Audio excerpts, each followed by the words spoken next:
Welcome back to yet another edition of Turning the Page. I'm Siddhartha Talya, and I'm privileged now to be joined by Probal Dasgupta, the author of General Brasstacks, the Sundarji Story.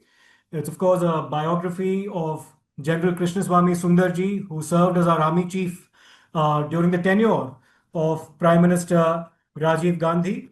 And Prabal, many congratulations on the book which came out earlier in the year. I'd like to begin by something that you mentioned towards the end of the book while summing up General Sundarji's legacy, and these are the words you use. You say that General Krishnaswamy Sundarji is arguably the most important military leader in India's history. You haven't called him the greatest, you haven't called him the worst, you've used the words most important. Can you sum it up for us as to why you describe him the way you do? At the outset, Siddharth, thank you very much for having me on your book show. It's great to be here, and I look forward to the discussion. On your question about why the most important military leader in India's contemporary history happens to be General Sundarji. Well, when I started to write his book, what was revealed to me was something remarkable. That his story actually begins not in the 1980s that we know of, which you briefly spoke of, that he was a chief during Rajiv Gandhi's time. But his story starts at the turn of India's independent history, which was when, as a young 19-year-old, he saw the riots of partition. He raised the tricolor inside Pakistan on the 15th of August 1947, which is a rarity. And as a 19-year-old, he was summoned to lead Gandhiji's funeral. So, some of these things left a deep imprint on him. And then the years that followed, the early years when India was trying to make its mark in the world as a leader of the South, and part of which he was in Congo as part of India's campaign for the United Nations and left a mark there as well. He was successful. Those things fed into his personality as somebody who was impulsive, but who was decisive, who would not be afraid to take a call, despite the fact that that would be weighed down by failures later. But that never stopped him. So then he came in here, and he was someone who came into India without the baggage of the 1962 war, when largely the military and political leadership was weighed down by the defeat and the setbacks against China, which meant that thinking was far more cautious and tentative in those years of 60s. And because he was in Congo at the time, right? He was in Congo. That shaped his understanding of military campaigns, of operations, etc. And then in 1965 and 71, while it was easy to be sort of drowned under the ecstasy of India's victory, especially of 1971, General Sundarji understood that there were frailties, there were weaknesses on the Western Front, and India was very, very slow.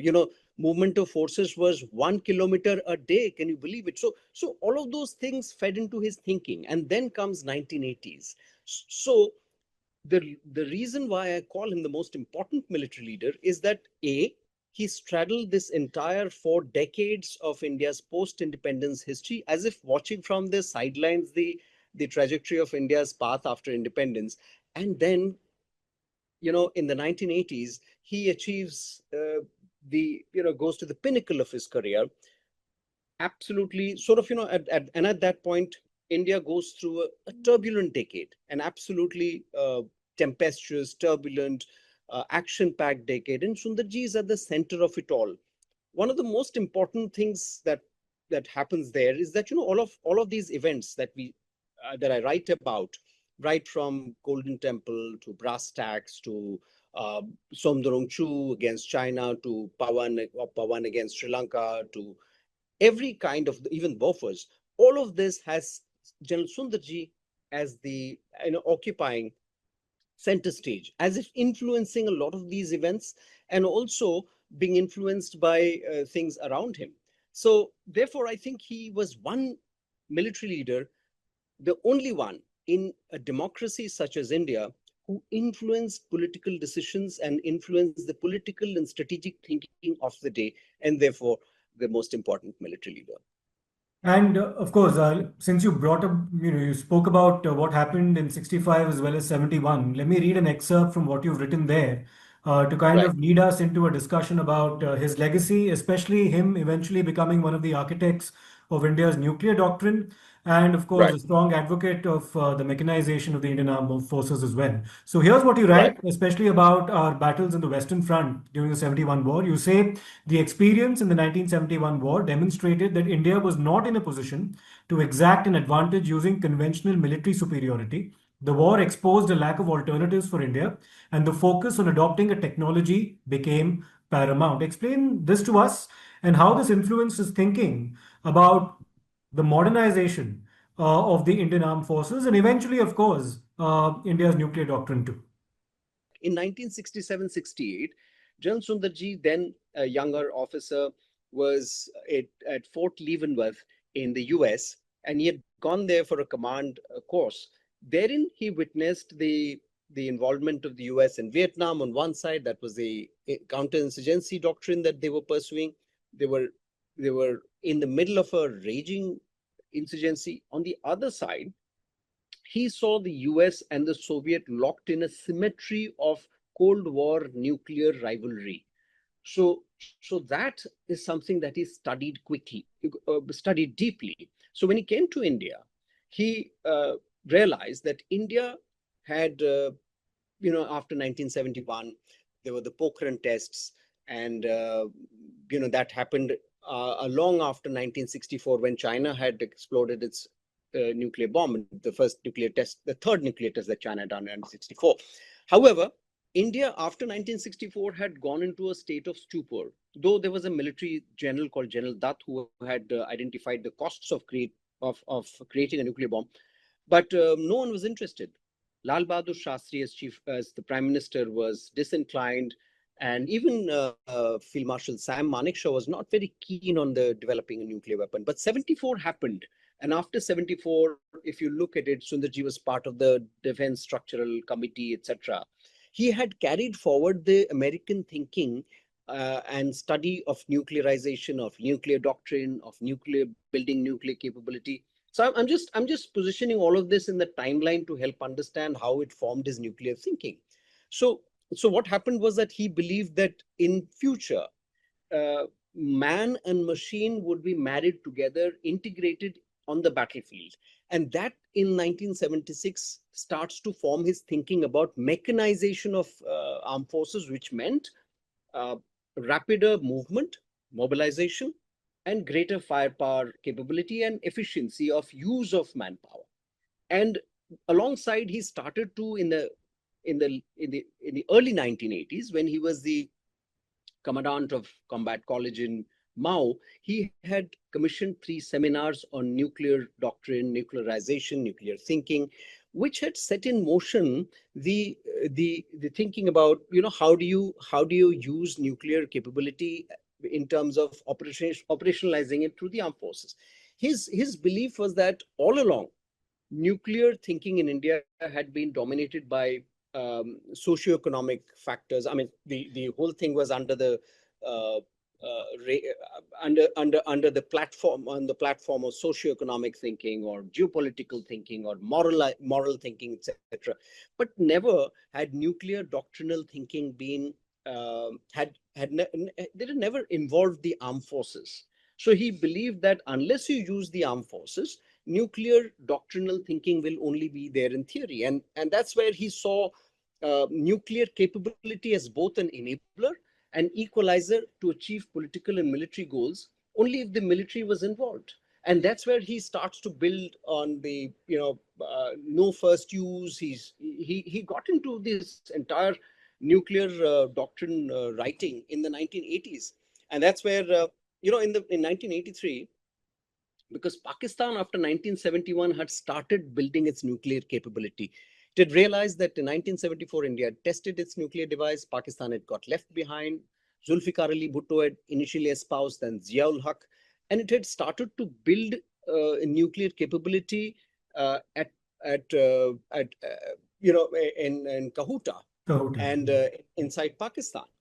In 1981, In 1981, the Israelis had bombed the Osirak nuclear facility in Baghdad and had Yes. offered to assist India in flying its Jaguars over Kahuta and bombing them. But India had refrained from doing so.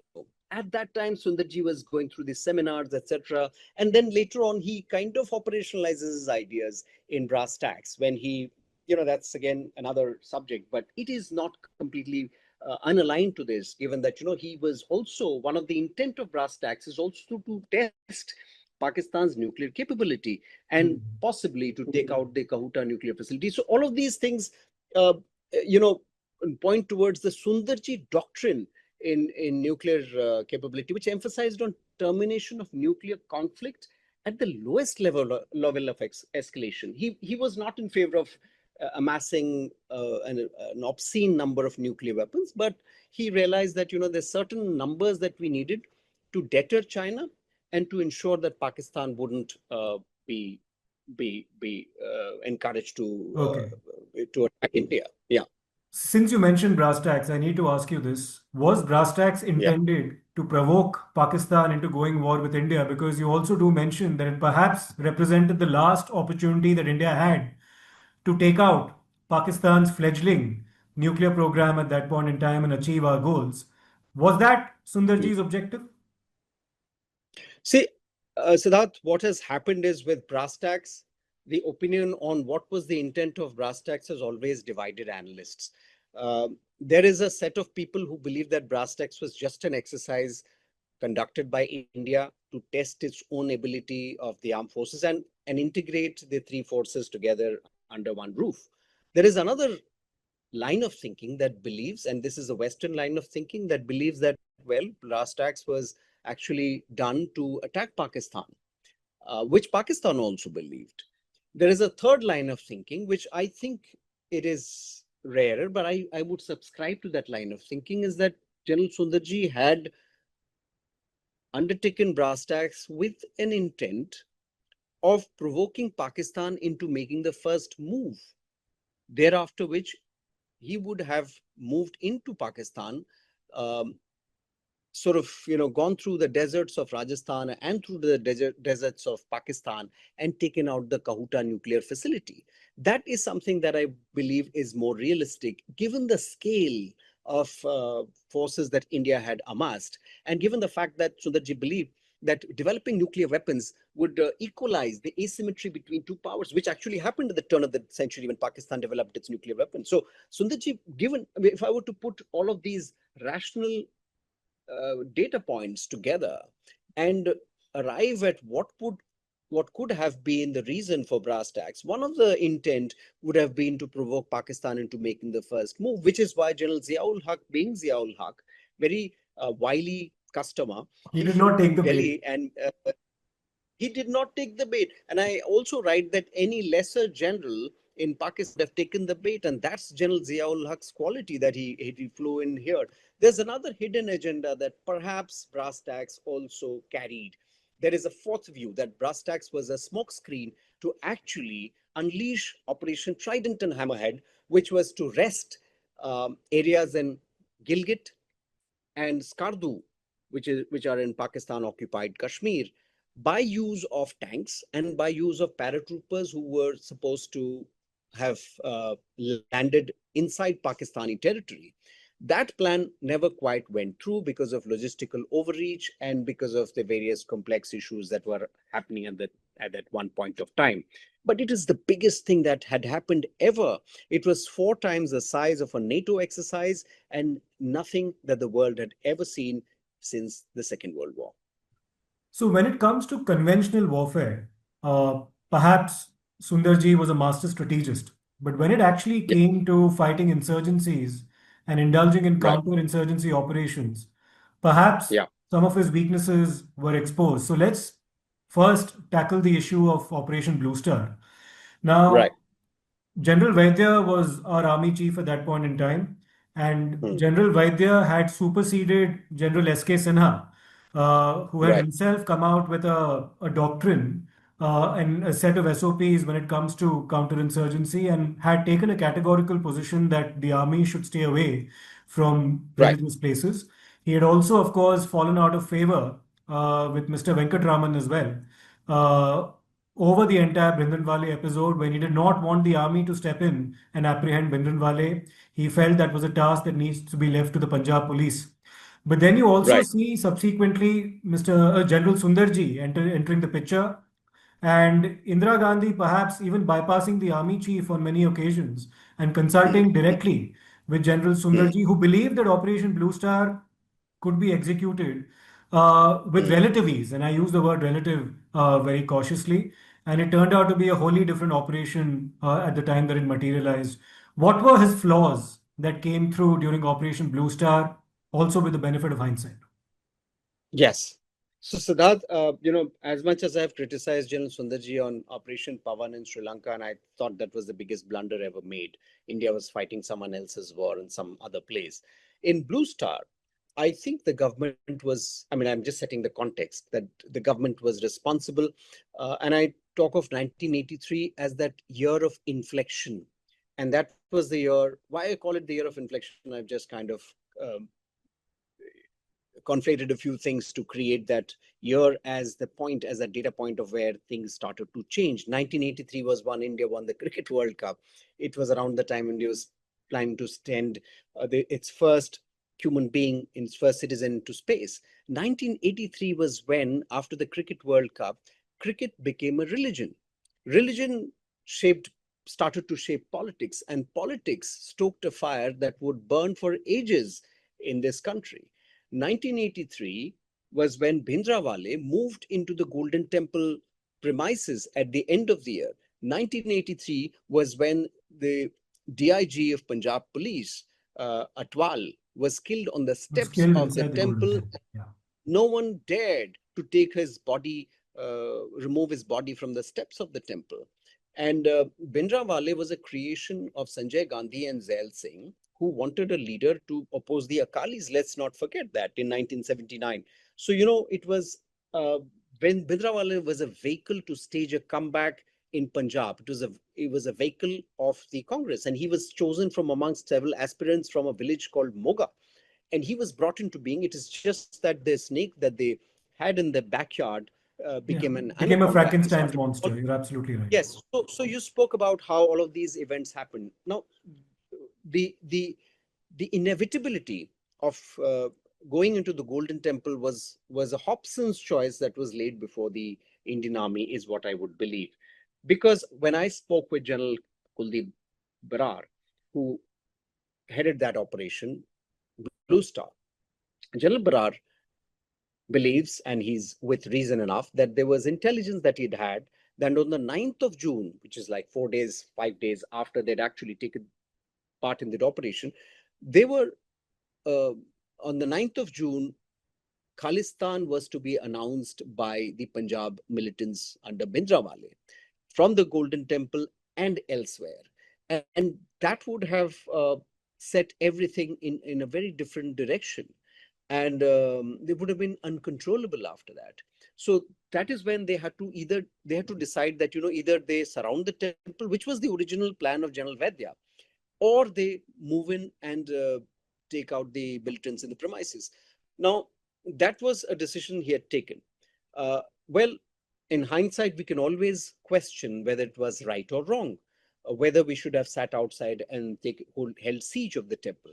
Let us also not forget that there were other temples, other gurdwaras in Punjab that were also held hostage by militants of Bhindranwale, and only because Golden Temple was in the spotlight did it make it to the news. So the idea was to unleash all of these militants from different places, etc.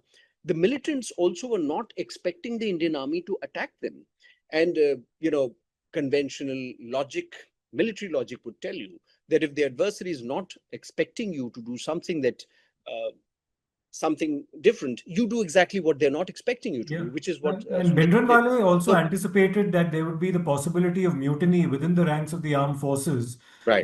And that is something that he anticipated Yes. that did also happen, but was contained It, fairly quickly. yes. Yes, that did happen. That was contained, but it was something that could have gone out of hand.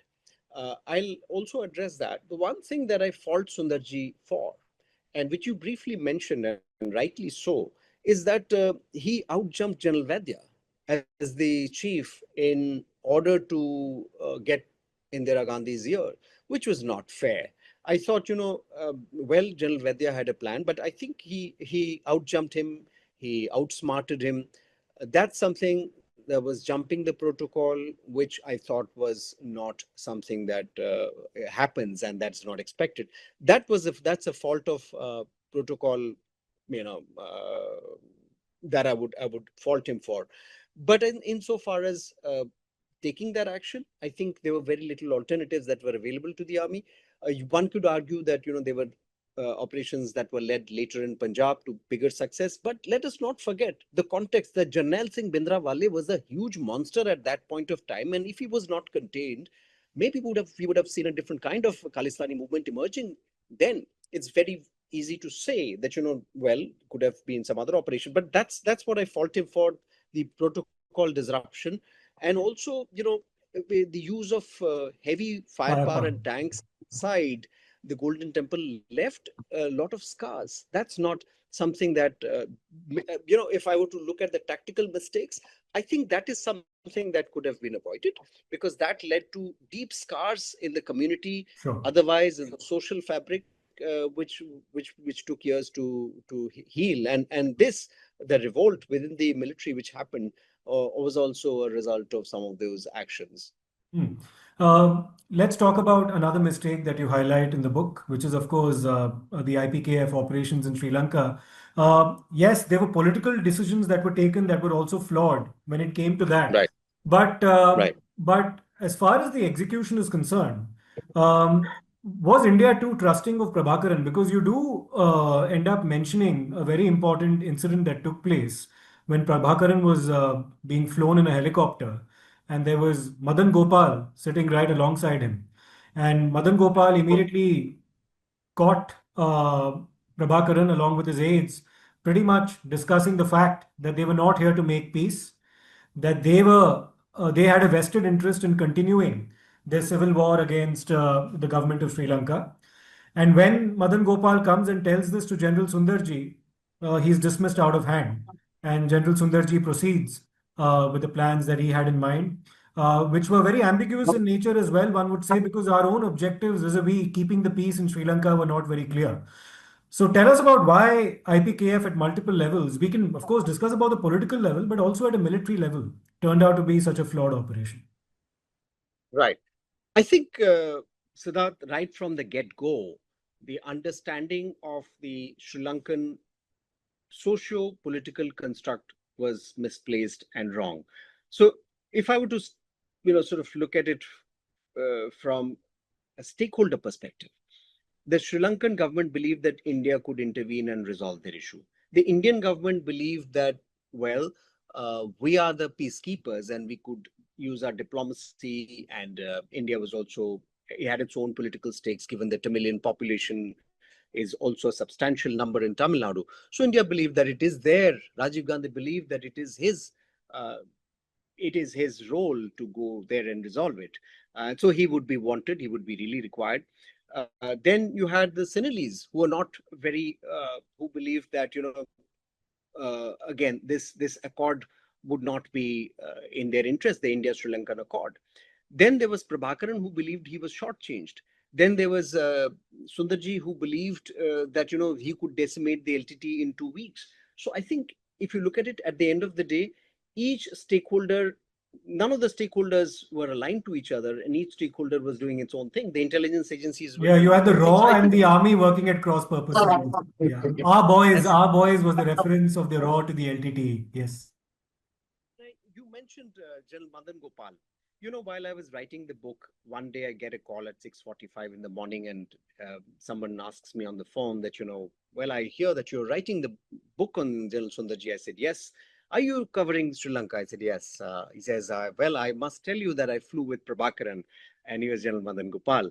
Would you have time for 15 minutes? I said, I have time all day. Please do tell me what you want me to register. So he told me this story. So this portion about him discussing with Anton Balasingham on the flight his observations of the young boys on that flight wearing cyanide capsules. He says none of them looked like they were going in for peace. None of them looked like they were ready for peace. They were going in for a long haul, for a long war. So when Madan Gopal comes back, and this is again an answer to your question as well. When Madan Gopal returns after dropping Prabhakaran, and in Jaffna, when he drops Prabhakaran, he meets General Harkirat Singh, who was the commander there. He tells Harkirat that, well, I don't think this peace accord is going to work. Look, these people are not in the mood for peace. Harkirat dismisses him. He comes back to Delhi. He walks into a room full of 3 service chiefs, and he is supposed to brief the 3 service chiefs. So they ask him, what did you hear? General Sundarji is among them. General Sundarji, Admiral Talyani, and Air Chief Marshal Lafontaine. So Madan Gopal tells them that, well, they are not in any mood to sign up for peace. They are ready for a long war. I don't think this accord would work. Peace wouldn't work. Sundarji, competent, decisive, all of that. But he was also a man at that point of time suffering from a sense of hubris. So he was dismissive of him. And I say that. And I say that, he was impetuous. He was suffering from a kind of hubris by then, because he had at the highs of Somdurongchu, where he had bested the Chinese, he had brought Ziaul Haq to Delhi. All of these things were there in his head. So he says, well, he just dismissed then Major Madan Gopal. So he kind of dismissed the one feedback that he had from ground, from the designated officer who had flown Prabhakaran. So there were mistakes made, and there were mistakes made. So when Rajiv Gandhi asks General Sundarji, what do you think of Indian military as far as the LTT is concerned? He said, if the LTT wouldn't dare, and if they did, we would smote them in 2 weeks. 2 weeks. Which the consequences of his action, consequences of his decision, proved to be longer than his intent, because Sundarji was gone and retired after 1989, but the LTT remained. Rajiv Gandhi was gone in 1991, but the LTT remained. Yeah, and we remained until 1990, and we pulled back in 1990 as well. And you talk about that poignant moment where they brought back to India, and there's nobody to welcome them on the tarmac when they land. So it talks about how the entire operation was viewed as well. But let's talk about Sundarongchu as well, Prabal. I want to specifically ask about how General Sundarji's approach during that stare down with China in Sundarongchu would influence the military's approach to Doklam several years later, and then subsequently Galwan as well. What are the parallels that you can draw between what happened in Sundarongchu and subsequent stare downs with the Chinese? One, of course, eventually ended up in a violent clash in Galwan, but was there a certain pattern that you could observe there? Yeah. So again, Siddharth, this is something that we have to also lay down in the context of how the Indian Army was thinking at that time. It's a very interesting question, because 1962 happened, and that set us back in our strategic thinking, in our approach towards the Chinese, in our psychological construct in looking at the Chinese on the battlefield. We, as the Indian Army, the Indian political leadership, the Indian strategic thinking started to be very, very cautious, tentative, defensive, and at times timid. So that was the outcome of 1962. So then 1967 happened. In 2 clashes, India prevailed over the Chinese in 2 battles in Nathula and Chola. That set the Chinese back as well. However, inside our heads, for a long time, we still believed that, we were not ready to take on the Chinese.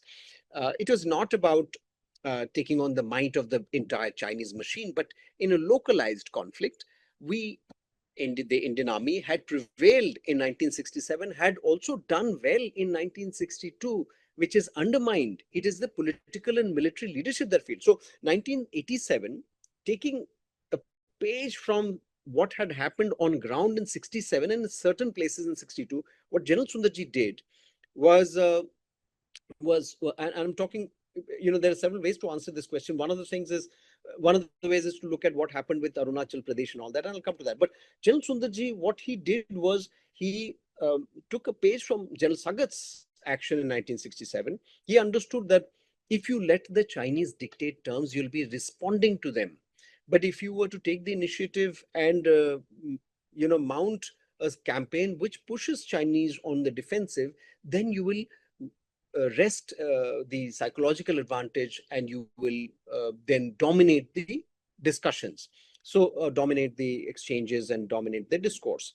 So what happened in 87, in early 80s, 87, was that, in 1980, Op Falcon had been initiated by General Krishnaswamy, which meant beefing up the defenses, beefing up the the defenses along Arunachal Pradesh, which was not a state at that time. So not declared as Arunachal Pradesh as a state. But under Indira Gandhi, it was felt then that India needed to have stronger defenses. And General Krishna Rao had started this entire work of building infrastructure to carry guns, artillery, infantry, support, etc., and against the Chinese along the line of actual control. In 1980s, in 1986, Arunachal Pradesh was declared as a state, which set the cat amongst the pigeons as far as China was concerned. And that had absolutely, killed this entire proposition that China could take the Aksai Chin and give back Arunachal, or the other way, the swap of taking Arunachal, or giving Arunachal to India and taking away Aksai Chin, which Chinese had initially proposed, that you take away Arunachal and we get Aksai Chin. So that proposition was laid to rest with the announcement of Arunachal. So that happened, and that kind of worried the Chinese a lot, because when Arunachal Pradesh was declared as a state, the Chinese believed that India had now stamped itself in Arunachal Pradesh, and it started to build defenses, etc. So when the Chinese arrived, the Chinese interestingly chose a place of belligerence in Arunachal Pradesh along the Somdurungchu, which was near the Thagla Ridge of 1962, which is also a psychological signal that China was sending to India, that we will again come and dominate you at that same place where the war had begun in 1962. And that was the Chinese way of asserting psychological dominance. When General Sundarji, it was a concern for India that China had suddenly started to put more soldiers in that area. And when General Sundarji asks General J.M. Singh, who was the division commander of that area, that, we would need to have our troops and equipment and guns up in the mountains, General J.M. Singh said, well, we would need so many months, because we would need mules to carry all these guns, because Indian Army used mules. So General Sundarji tells him, in this era, you don't use mules, you use helicopters. And thus, an entire brigade of weapons and equipment was airlifted to Zimithang, which had never happened before. And the outcome was, in 1962, the Chinese had occupied the heights, the Indians were on the floor. In 87, Indians had occupied the heights and Chinese were on the floor. The impact of all of this in the 2000s was that at Galwan, again, the Indians looked Chinese in the eye.